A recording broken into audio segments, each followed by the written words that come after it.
কাজা মঈনুদ্দিন চিশতির নাম শুনছেন আপনারা? কথা বলেন। এমন তো কাজার নাম নিল ডর হলো।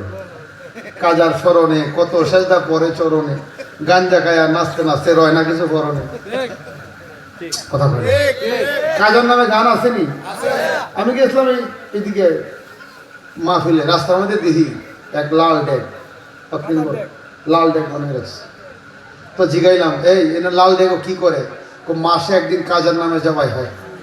জোরে বলবেন না নাউজুবিল্লাহ। আল্লাহ ছাড়া কারো নামে জবাই করা হারাম। বলেন, স্বয়ং নবীজির নামে জবাই করলে হারাম হবে। জবাই কার নামে হবে?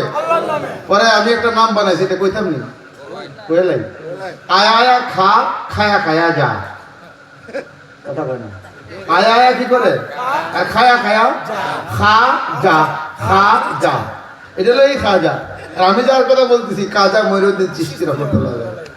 যে আমরা বলি না চিশতিয়া সাবরিয়া তরিকা, ওই চিশতি হচ্ছে কাজা মঈনুদ্দিন চিশতি চিশতিয়া। কাজা উসমান হারুনির মুরিদ ছিলেন, এত বড় আলেম ছিলেন তিনি। একদিন কাফেররা মেলায়া বলতেছে, এই কাজা মঈনুদ্দিন, আল্লাহর এটাকে কি পাইছো? এই যে আমরা আগুন পূজা করি, এই তোমরা আগুনের পূজা করো না, আগুনের কোনো শক্তি নাই আল্লাহ ছাড়া, আল্লাহ না চাইলে আগুন কোনো ক্ষতি করতে পারে না। এখন এত সুযোগ পাওয়া গেছে কাছে কাজাতে কাজ করো, আগুনে হাত দিয়ে দেখো তো। হ্যাঁ, আল্লাহর ওলির তো জজবা এসে গেছে, এই বেটা আগুনে হাত দিতাম কি, ভিতরে ঘুরে আসি। সুবহানাল্লাহ। এবার আসমানের দিকে তাকাগো, মালিক তুমি তো সেই আল্লাহ যে জাতির পিতাকে 40 দিন আগুনে রাখছিল, একটা পশমও পুড়ে নেই। যদি আমার শরীর পুড়ে এরা আমাকে ভণ্ড মনে করবে, যদি ফিরত আসি হয়তো মুসলমান হয়ে যেতে পারে। এবার ভিতরে ঢুকছে, বাইর হইছে, একটা সুতাও পুড়ে নেই। উনি সেই কাজা মঈনুদ্দিন চিশতি রহমাতুল্লাহ।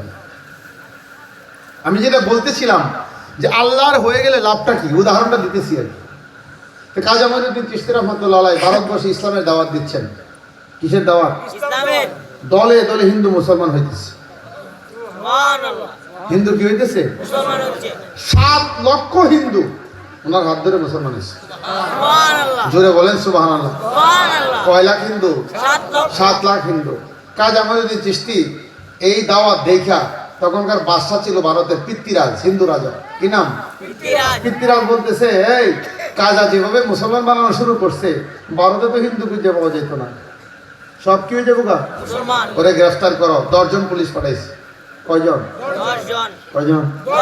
অস্ত্র শস্ত্র লয়ে গেছে, যা দেখে কাজা মঈনুদ্দিন চিশতি বসে বসে জিকির করতেছে, আল্লাহ আল্লাহ আল্লাহ, কি মায়া লাগে জিকির করতেছে।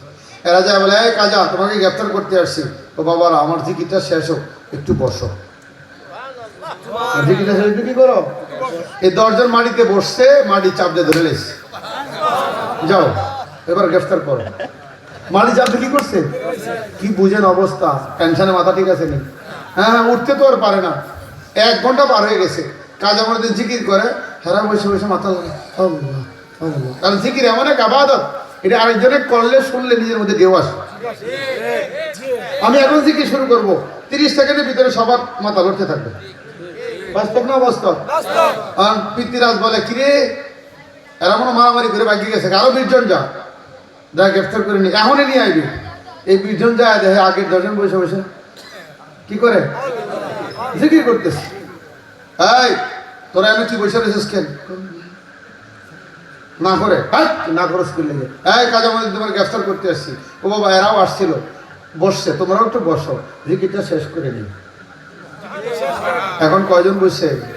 30 জন রে। এখন মুসরা কামন 30 জন বসে বসে জিকির করে, আল্লাহ আল্লাহ আল্লাহ আল্লাহ। এইভাবে অনেকক্ষণ পার হওয়ার পরে পৃথ্বীরাজ বলে, বুঝছি আমারই যাইতে বলো, বন্দুকটা আমি যাই। পৃথ্বীরাজের মা বলে, বাবা পৃথ্বীরাজ, আমি কিন্তু কাজা মঈনুদ্দিনকে আগে থেকেই চিনি, তুই গেলে তুইও ফিরত আসবি না। তুই গেলে কি? ও আবার মারে খুব মানত। এবার পিস্তল থুয়ে গেছে, যা বলে, হুজুর মাফ করে দেন, আর করবো না। আমার বলার উদ্দেশ্য কি, যদি আল্লাহ রাজি হয়, মাটিও রাজি হয় না। মাটিও কি হয়েছে, কাজা মঈনুদ্দিনের পক্ষে এসে পড়ছে। বুঝাইতে পারছি না মনে?